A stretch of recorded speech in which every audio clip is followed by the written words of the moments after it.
A dear Christian once walked up to me and shook me.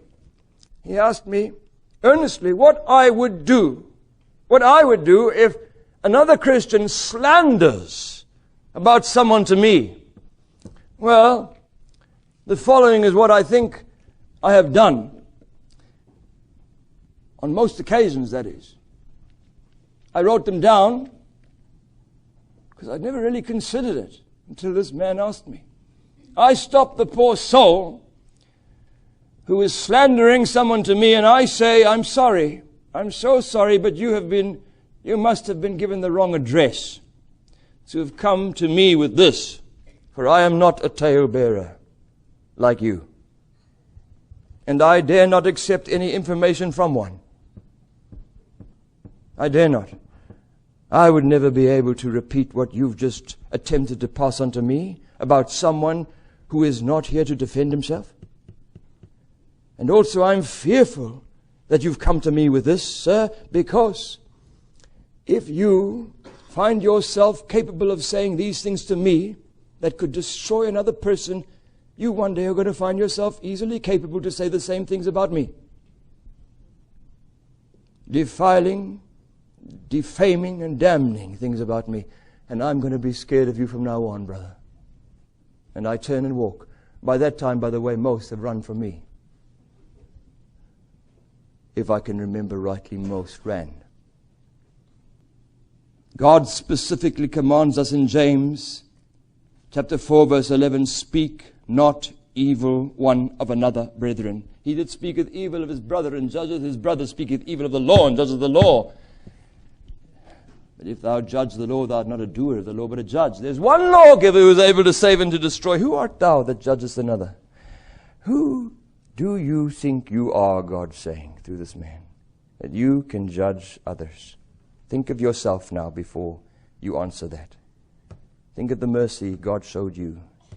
Think of the patience. Think of the things He never exposed to your wife, to your father, to your church. Think of the things the mercy of God forgave, protected you. Now you want to expose what you find out about another person. Careful. God may just turn the tide and say, here, world, look at everything I kept protected. Careful. Careful. Don't play the fool with God, friend. He's holy. That's fearful. You show no mercy. What does He say? What you cannot say to a person's face, what you cannot say to a person's face in love, and for the glory of God and the well-being of the person, you dare not say at all to anyone. I want to repeat it. What you cannot say to a person's face in love and for the glory of God and the well-being of the person, you cannot say it all. For if you do, you are a whisperer. You've suddenly stooped to become a coward when you do that. And a whisperer, and according to James, you've defiled yourself in God's eyes. That's quite a stoop for one sentence. Psalm 15 verse 1 says, who shall dwell, that means remain, in thy holy hill? Literally, I would say, in my limited understanding, who will be able to walk and remain in God's presence, a close walk with God? Does that matter to you? Do you aspire to that? Do you want it? Have you ever wanted that? Or is Christianity just to have words about a testimony and go to meetings and say that's it? Tell me, who will stay in a relationship with God that's close? Who can remain? Who can dwell in God's presence, in thy holy hill?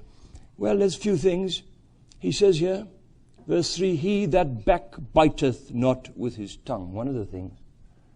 One of the few things God says.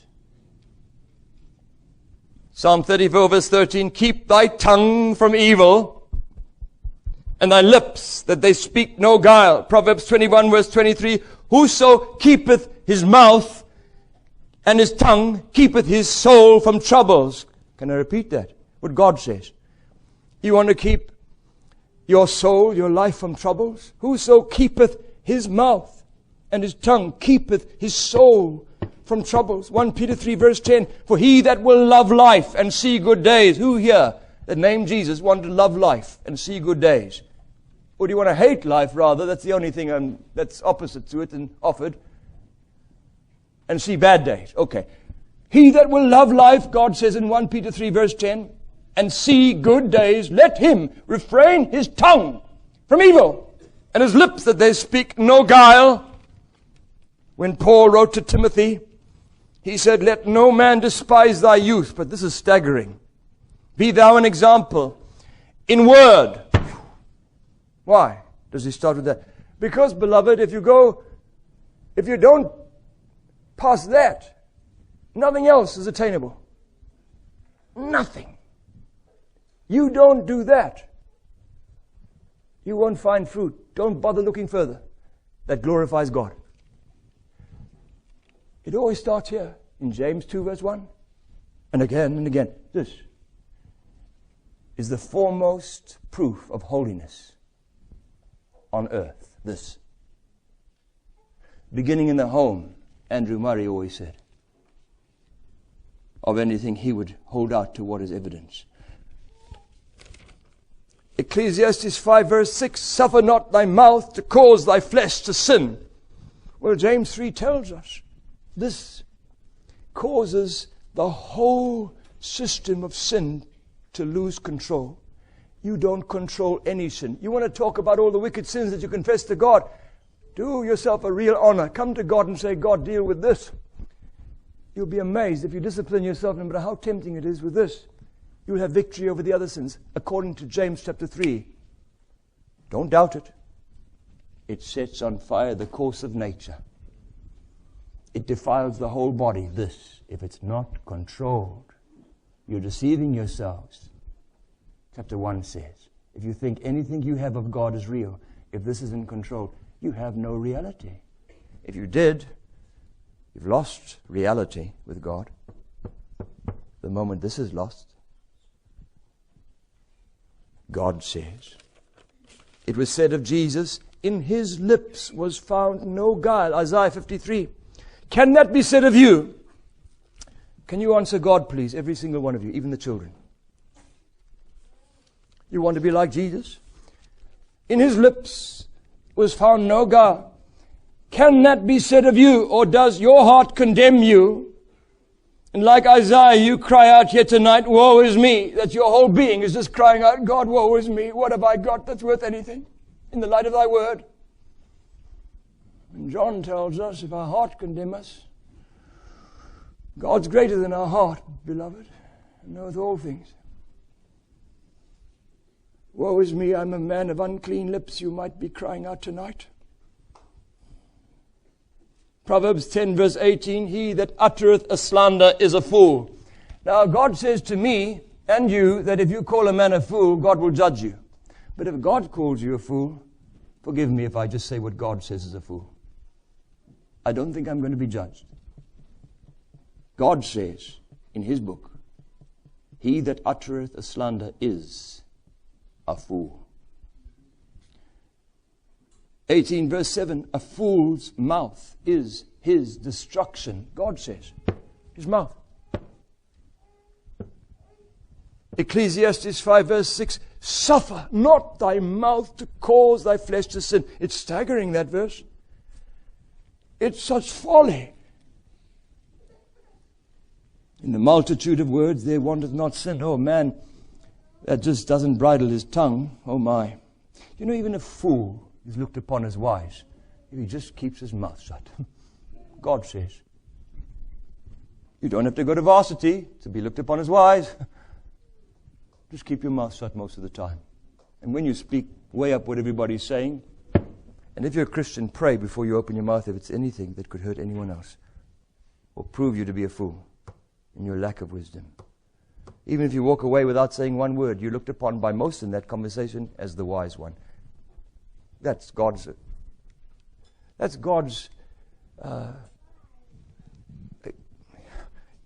what he holds out, suggestion to you who really haven't got great wisdom. It's really quite humiliating what God says there. but it's the truth. I've seen men that never, ever, ever, ever, ever dominate a conversation.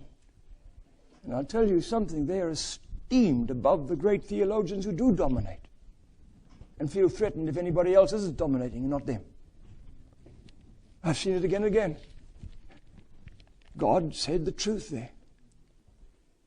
A fool's mouth is his destruction. He that uttereth a slander is a fool. Isaiah 28 verse 26. Lovely verse this. It shook my heart. For his God doth instruct him. He teaches him in the school of God to discretion. And doth teach him discretion. His God doth teach. Now, Mr. Gothard, he said one day, some little plaque on my son's wall I looked at a while back. And Mr. Gothard said the definition of discretion, for his Lord doth instruct him. God longs to teach us discretion. His definition and understanding is the ability to avoid saying words that can result in tragic consequences. I began to look at that, and that man's got wisdom. He hit the nail on the head. What God wants to teach you above everything else when it comes to discretion is words. Be careful. God wants to teach you that. And you'll be looked upon as wise, holy, blameless, without guile. In whose lips were found no guile is a staggering statement. Why was this said of Jesus in Isaiah 53 and 1 Peter 2:19? Because as men tried to destroy him, if they weren't doing that, then it wouldn't matter what he said. But suddenly the value of these lips is seen when everybody turns against you, when things go wrong. What you really are happens. As men tried to destroy him, he opened not his mouth. Isaiah says, 53. He opened not his... perhaps the greatest thing that will ever be said about you, brother, sister, is that when men seek to devour you, he opened not his mouth. That's Christ-likeness in university, in the school of God. Have you reached it? He was brought as a lamb to the slaughter. And as a sheep before his shearers is dumb, so he opened not his mouth. He openeth not his mouth. Oh, of the great shepherd. This was said of the great shepherd. And if they did it to him, they will do it to us. They'll seek to destroy us. Christ said that to us. If they've done it to me, they're going to do it to you. Brace yourselves now. Heaven's coming, brother. In this world, you're going to have tribulation. It's a promise. That's total onslaught, by the way, from Satan, through any means he has. And the worst weapon he'll ever get to hurt you is not some bad magazine, brother. It's a whisperer who saw you failing in the moment you stooped to just look for 1 second at a bad magazine. You're wiped out. When men would slaughter us with the tongue, we must not. We must triumph by not opening ours. Be thou my deliverer. Be thou my shield.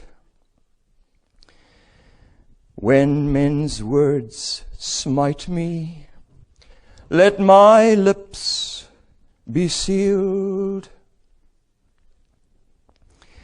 Hide me in thy pavilion from the strife of tongues. Be thou my hiding place as I seek for grace.